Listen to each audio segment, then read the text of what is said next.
lavora a pieno ritmo per l'allestimento dei seggi per i referendum sulla riforma della giustizia. Sono oltre 676.000 i trevigiani chiamati alle urne per esprimersi sulla legge che modifica 7 articoli della Costituzione. Si vota domenica dalle 7 alle 23 e lunedì dalle 7 alle 15.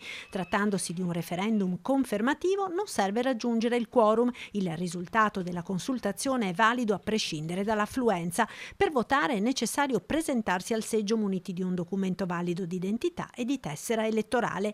Seggi allestiti nelle scuole ma anche nelle palestre. È il caso di Casier, che per la prima volta ha deciso di allestire i seggi elettorali nelle 2 palestre comunali. Lo scopo, già sperimentato da altri comuni della provincia, come ad esempio Zero Branco, è quello di consentire il regolare svolgimento delle elezioni degli studenti. Era da tempo che si andava a cercare di riorganizzarci per non avere i plessi scolastici che per 3 giorni ogni votazione si andava a chiuderli e dunque mettere a disagio 400 famiglie tra Dosson e Casier.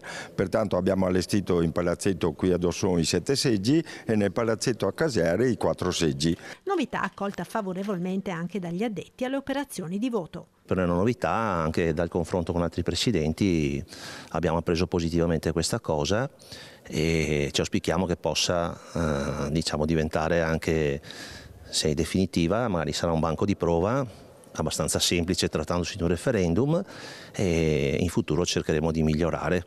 Forse anche un passaggio potrebbe essere anche quello del passaggio magari anche alle caserme, che magari forse in Italia anche ce ne sono anche di chiuse o di poco usate, potrebbe anche essere quella un'idea.